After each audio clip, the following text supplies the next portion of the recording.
Dear colleagues, it's a great pleasure to continue this first day of the conference, Juri Lotman Semiosphere, and this time it's about a book presentation, actually a double book presentation, because Tallinn University Press published just a few days ago two brand new translations of books co-authored by Lotman and also by our two plenary speakers, Boris Uspenskij and Yuri Tsivian.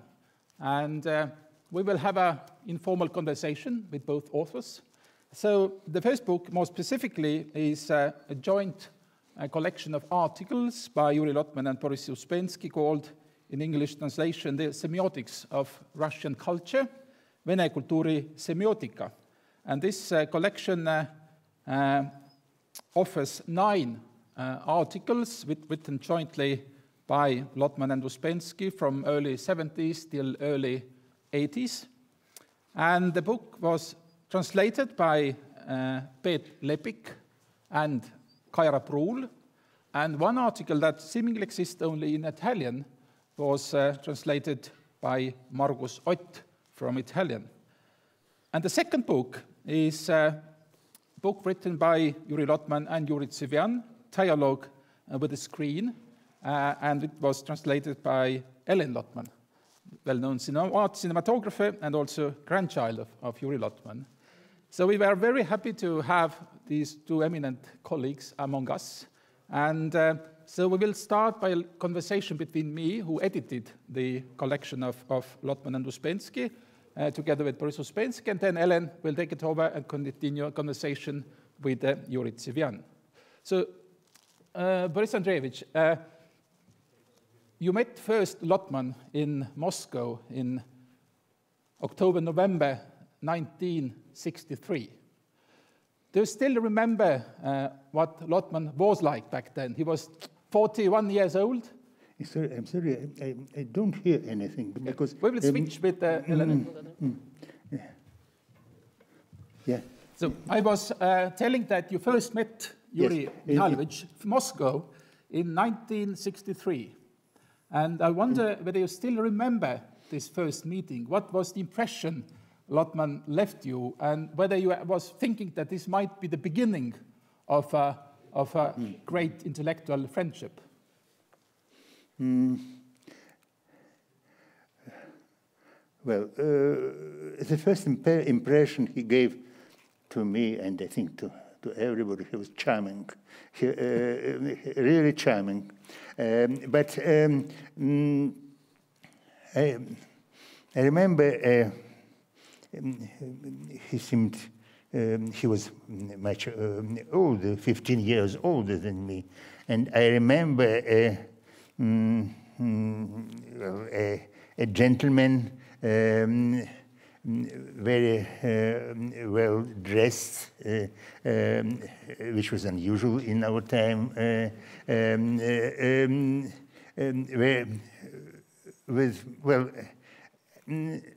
my impression,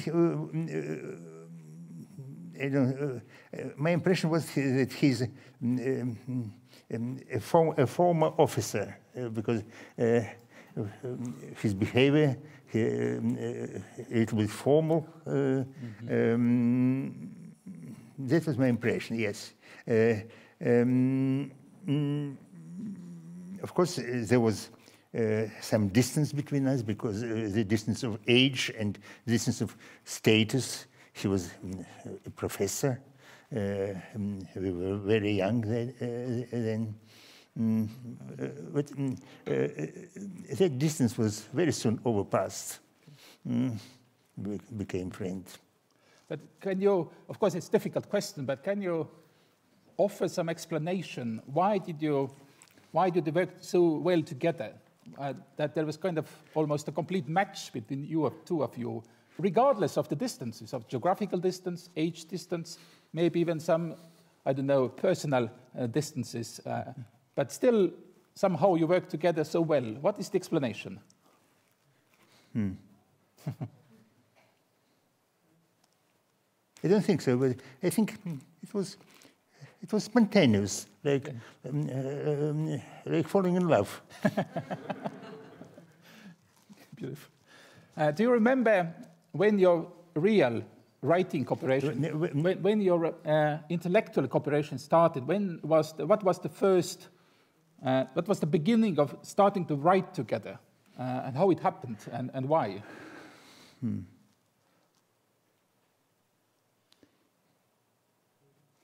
I don't remember really, because before we started to work together, we talked together. Yeah. We talked and talked and talked, and there was no borderline between writing and talking. Because I remember, because your correspondence with Juri Mihailovich is published, and I noticed that Juri Lotman proposed in early 1967 that you should write together an article about conventionality in art. Conventionality, yes. Yes, exactly. And so this was the beginning, probably, of the writing. Yes, that was yes, you're right. You're correct. This was the first published work in course in coursership. Yeah. Yes, yes.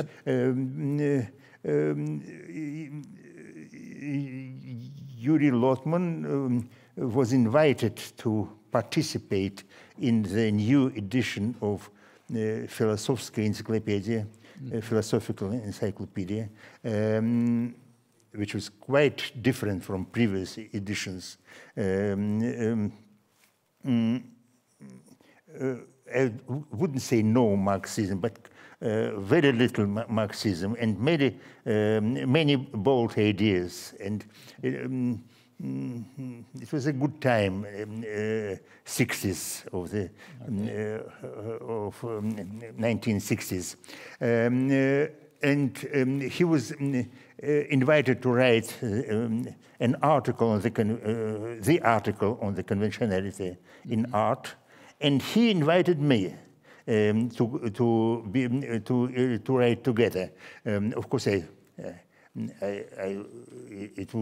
wouldn't come to my mind to write such an article, but it was a challenge for me. But he invited me, and he provoked me to contribute to this article. Okay. Because I calculated in total, you co-authored 14 articles, different introductions and scientific articles. And was it always Lotman's initiative to start a new article? Was it also sometimes that you proposed a topic that let's write together? What was the dynamics between two of you? Remember? So the question was how did it work? Yes, I mean, who initiated those? Who proposed let's write together? Was it mostly Lotman, or was it also you who was the main initiator? It's very difficult to say, because, as I said before, there was no borderline between talking, discussing orally, and writing. And somebody, I don't know who, sometimes sometimes myself, somebody pronounced a sentence, the other one continued the sentence, and as a result, we didn't know, I say, at least I didn't know who is the author of this sentence, this little text. So it was co-thinking, cooperation, because when we lived together, we didn't live together figuratively, but we spent a lot of time together. When we were together and we think together, we were discussing the same things. We began to think in the same direction, okay. Temporarily, of course. Not for the whole life, but when writing something, it's like this. Okay. I wanted actually to ask, I mean, in physical terms, how did you co-write? You were writing together in Moscow and in Tartu, or were you mostly writing by correspondence, or how it happened in real life? Because there was a huge distance between Moscow and Tartu. No, as far as I remember, the common work always started when we were together. Okay. And the kernel text was produced together. Just as I said, one sentence after the other. But then, and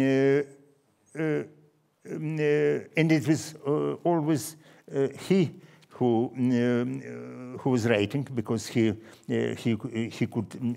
was accustomed to typing. Okay.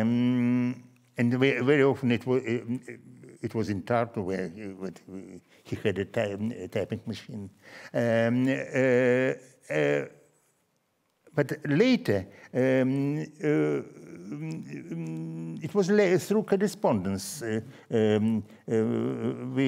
think it could be traced in our correspondence, but we sent to one to another additional texts, additions to what has been, or not only addition, we corrected what has been done. Yeah, there were roughly two main topics for your articles. On the one hand, you have theoretical articles, mostly about cultural semiotics and the, let's say, the mechanism of culture. And then on the other hand, you have a lot of specific case studies about Russian cultural semiotics. So maybe let's talk about this theoretical work first. Theoretical one. I mean, again, in my mind, both of you very much worked out together this new discipline of the semiotics of culture. But what is your perspective? Was it, again, it's difficult to say, I understand, but how would you describe your cooperation for these theoretical articles? Was it, again, more like Lotman launching into new theories and you kind of contributing, or was it sort of equal partnership? I don't know. Can you describe how these theoretical articles were written? I mean, what is the percentage of mine? Yeah, it's a delicate question. I'm sorry. It's very difficult. Okay. I don't know, really. Okay. Don't know. But do you still identify yourself with this platform of cultural semiotics? Is it something that you still follow, or is it something that is left behind? No, I do follow this platform. Okay. But then let's talk about the semiotics of Russian culture. And can you maybe summarize what are, in your opinion, the most important discoveries, the most important conclusions you achieved while writing about Russian culture? I mean, what are the main mechanisms, let's say, of Russian culture?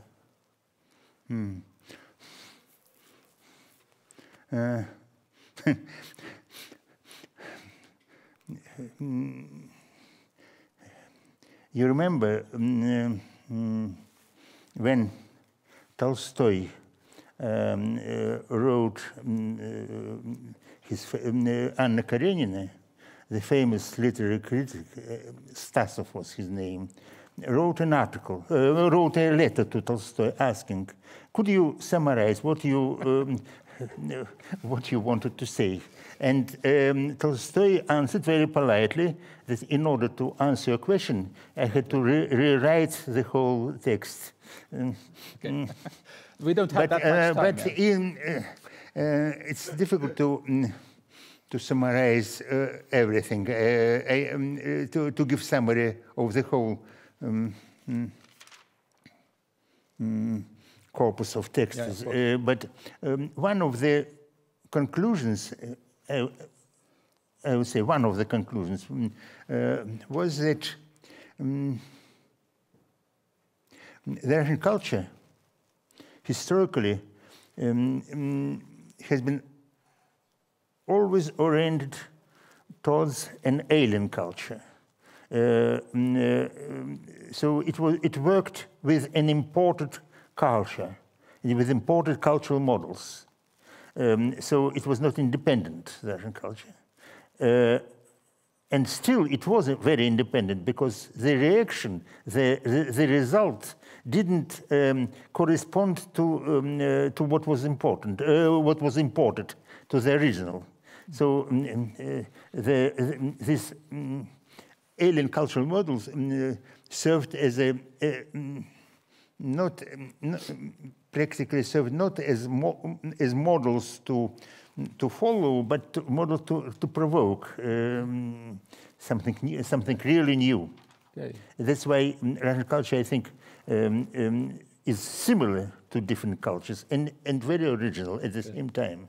Okay, but the book is mostly about 19th century Russian culture. But would you say that the work you wrote together is helpful for understanding the contemporary Russian culture, contemporary Russian society? Does this work offer some clues to understand what is happening in Russia today? It's very dangerous affair. In many respects, dangerous.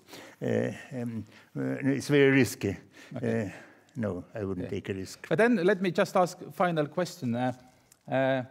What is your favorite article that you wrote together with Yuri Mihailovich?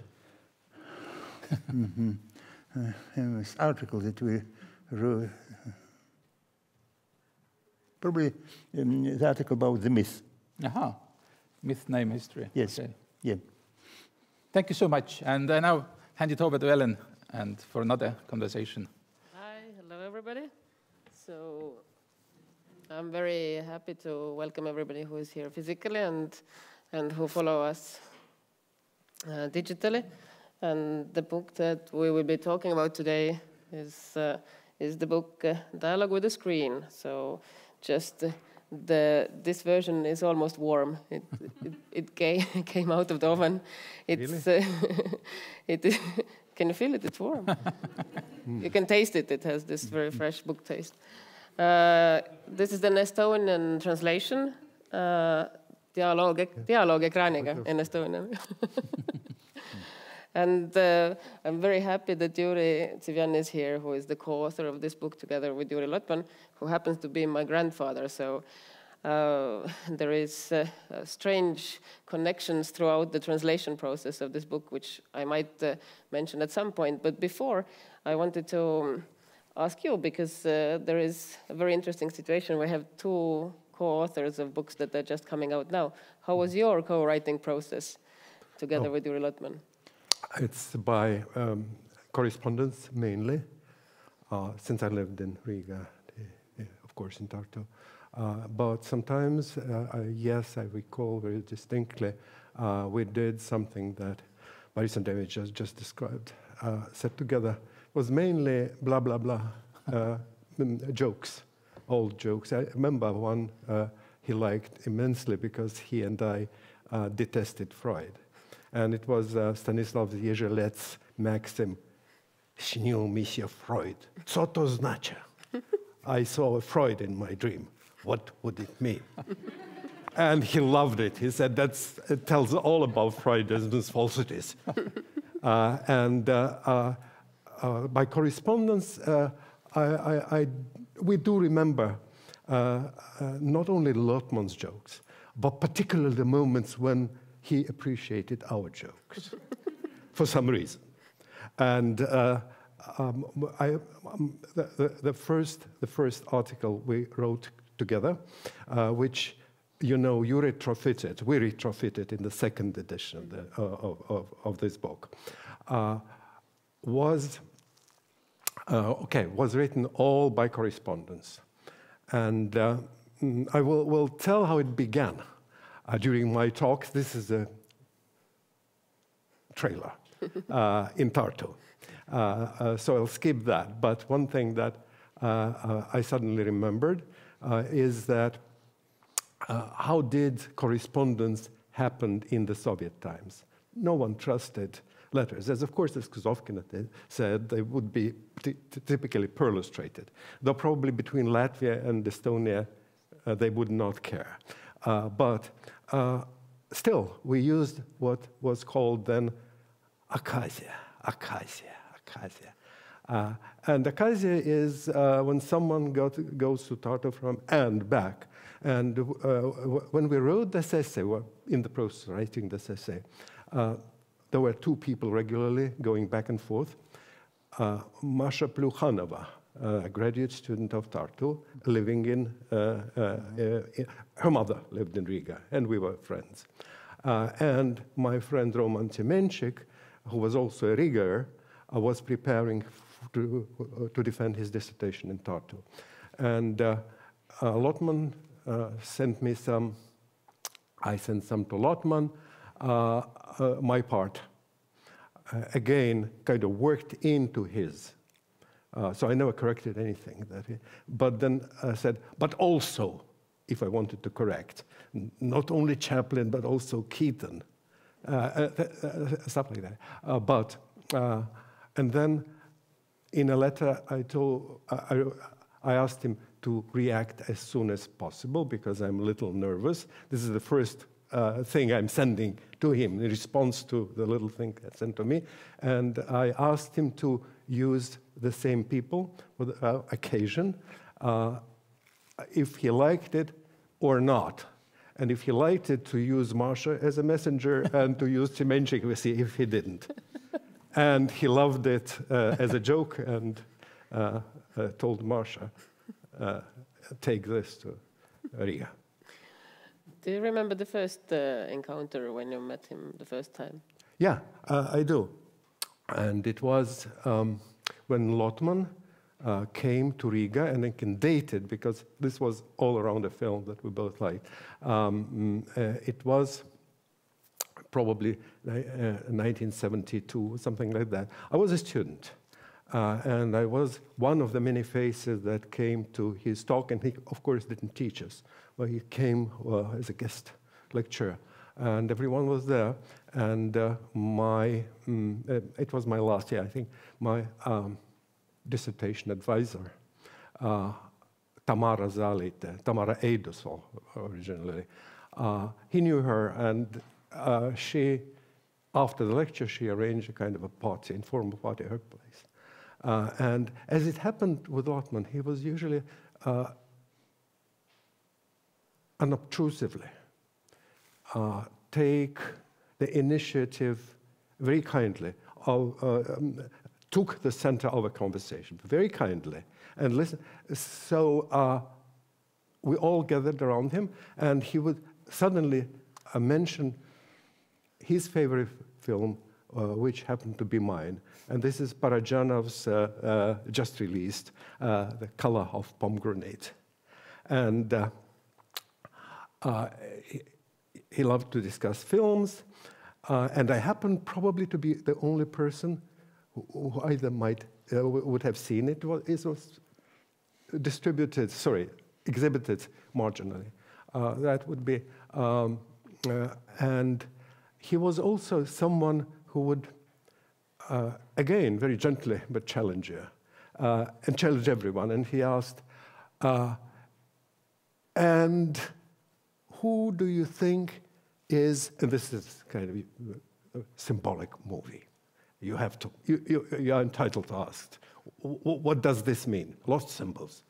That Ganchar, that pot maker, at the moment that Sayatnova is dying. And I was the only person who said, God. I said, God, yes, God. And then, again, you have to see the film or remember it well. A little discussion followed, but I wasn't there. And this was my first 15 minutes of fame in my own eyes, of course, because, of course, no one admired it. But when we already all like well-dressed to go out, he would come up to me and said, what's your name? And I said, like yours. And it kind of started then. Nothing started, I forgot. But then I would show up in Tartu at his lectures, again, not enrolled in something like that. So that was the first moment I remember him. I'm not sure he still remembers that about me. But then what follows cannot be forgotten. Book. The book, the very important book, which was first time published in 1994. And then there is another version from 2014, and now the updated version, which is in Estonian translation with the some updates that you did also for the 2014 book. And any book cannot happen without the authors, but also without the editors. So maybe we can talk a little bit about the process of what has changed from the very original version to the next, because there is a small funny story. Yeah. There are always a lot of funny stories when Lotmans are involved, but usually in my case, these are stories about accidents. So what happened is that when I started translating, I translated the original. And because it was probably in your bookshelf. It had been in my bookshelf looking at me for years and years and saying, I need to be translated. I got it from Mihail, actually, and I promised to give it back. So I was looking at it all the time and thought I promised to give it back to Misha, so I have to translate it quickly, which took years and years and years. And when I started, I was so relieved that I really started this. And after I had finished it, it turned out that actually I should have had translated this version. So there was, my heart skipped like 3 beats-ish, something like this, and I reached out to you and asked, what are the differences between, how big are the differences between the 2 versions? Luckily, the accident was all, I would say, solved very well, because we were able to trace all the changes. And while I was adding these changes, I was so happy that you had made these additions, because although I still feel that the book is very contemporary, and we will talk about it in a minute, I think the additions that you added were almost all connected to the places where, while I was translating, I felt like I would like to add something here, but I cannot because I'm a translator. So once the actual co-author had done all this, I was like, whew. So I didn't have to add this. So maybe we just cover a little bit the process. And also, the original came out in a very complicated time in history. Yeah, translation also comes out in a complicated time of history. So maybe there's something with their books. Maybe I shouldn't.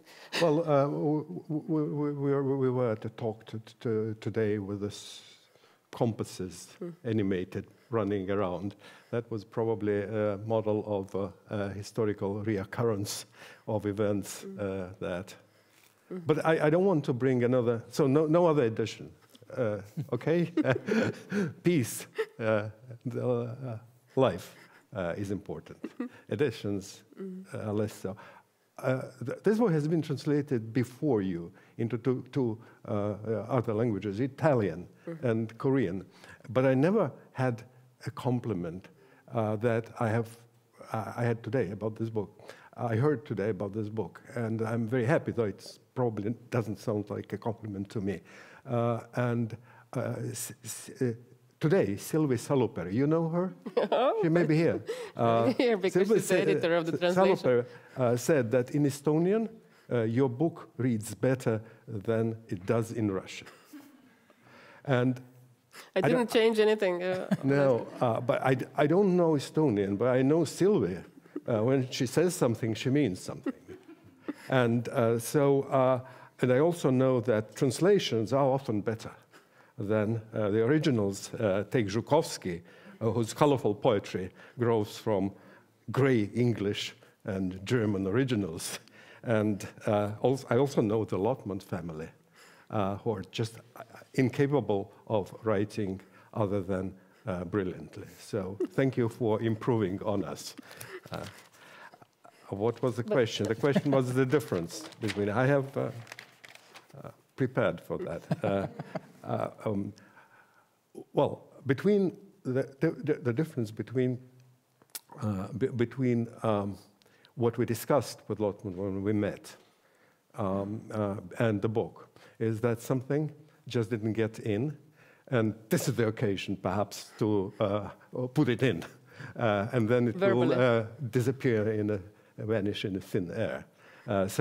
And what struck me then was Lotman's historiographic musings about cinema's history.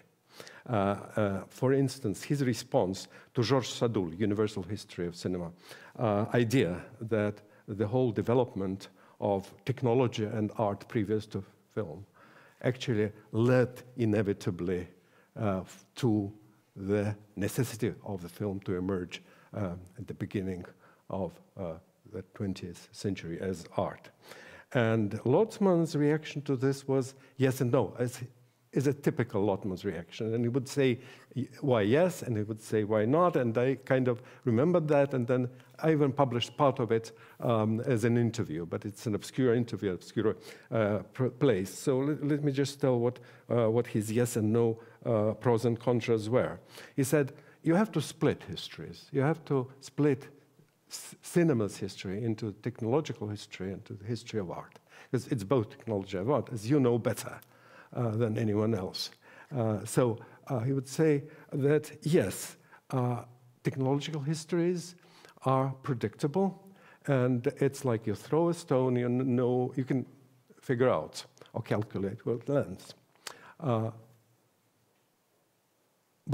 So he said, well, if Edison died in infancy, the bulb that you use for a camera would still be invented by someone else. It wouldn't be by Edison's, but someone else. But if Pushkin died in infancy, Yevgeny Onegin wouldn't have been written. Something else might, but not Yevgeny Onegin. It's the history of art, poetry. Is unpredictable. This is one point. This is a point that has kind of common sense truth in it. You say, yeah, but then he said something that you really had to figure out why. He used those metaphors and parables a lot, but more in conversation than in writings. And then he would answer to this same question, yes and no, why not, with the typology of ignorance. And he would say, there is such thing as self-conscious ignorance, like you feel you are lost in a natural forest, rainforest. And you look around and you don't see any structure or way.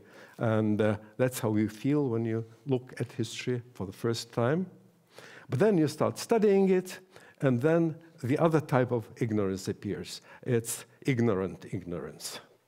And this is when you have spent some time studying history, you start feeling you are in a planted, cultivated forest.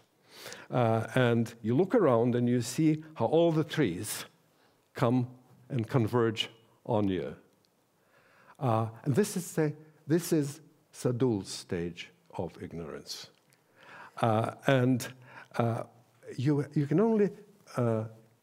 You should only make one little experiment to understand how wrong you are. Just step aside, 1 step, 10 steps, look around, and again, all trees come to you.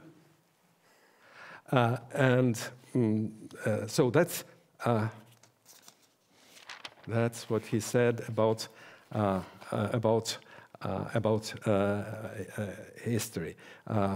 Now, and then what he would say, imagine that in the 20th, in the 20th century, not cinema emerged, but some kind of a new technological art. He said holography, for instance. And then the historians of holography would look back at history and will discover that all the roads in technology and art converged on holography, and it could not help being born. So this is all about his philosophy, his history of forgotten, suppressed routes that are not taken. But they were there, and the historian's task is actually to reinstate them as possibilities. Mm-hmm. But that's the classical Lotman already. What was the question? It was not about that. But the answer was already very good, so forget the question. I have another answer, but that's the last one. And then I'll improvise it here, if we still have time or desire to. So what happened between the first and the second edition? Yes, SVD was retrofitted, written earlier on a different occasions.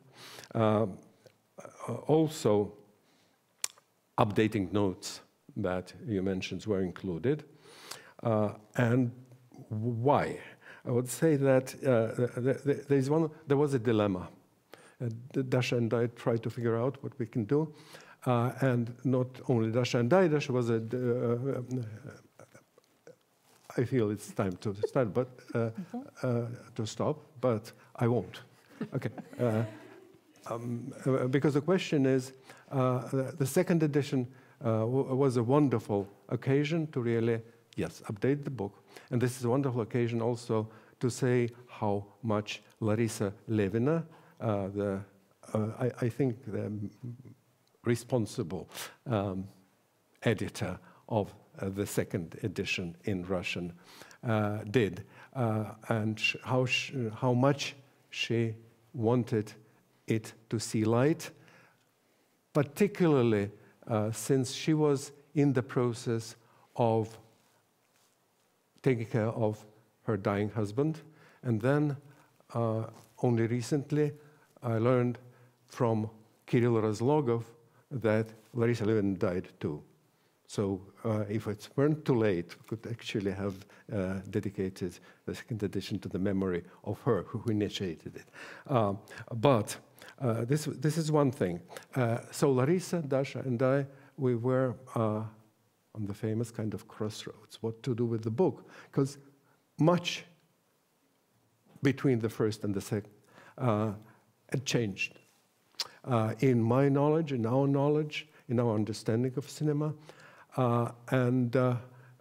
so we decided not to interfere into the text, but to work as scholars are more used to putting footnotes. So we put footnotes, and the main reason for those footnotes, and the main pathos of those footnotes, is that I was not a knowledgeable student, as he once called me, and I was already a knowledgeable scholar. And why the knowledge? Not that I incrementally gained it, but there was a curve of technological accessibility of cinema, of cinematic texts, that was not around when Lotman, or even before Lotman, Bazin wrote their books. They wrote their books based on their brilliant cinematic memory. Their film was kind of copied and digitized, biodigitized into their brains. Lotman's cinematic memory was fantastic. It was not easy to see a movie again, but he didn't need to. So this is one thing. But it changed. Now, with video, with Laserdisc, and I go generation of technology, every student can go back, rewind, look again. So the internal cinematic memory now became externalized. Now film study became almost a collective enterprise. And you could actually go to, yes, you can go to an archive, but that's a long story. But you can, now you can go online and check whether you're right or too. And now the digital tools appear that can really semi-automatically analyze your film by measuring using film statistics. That became my tool of correcting the past. That is my answer to the difference between the two books. It's actually correcting those jumps at conclusions that I, as a young co-author, was culpable of then. Do we have one more question? Or? Not really. So, since we cannot, we have to summarize, then I will just, let's say it's not a question, it is a summary of why is this book called Dialogue with the Screen? That's what was his idea and also an introduction written by him when more or less we were both tired of writing this book. And his usual way of, we heard today at one of the sessions that he often started with the last sentence. He found the conclusion, he found the,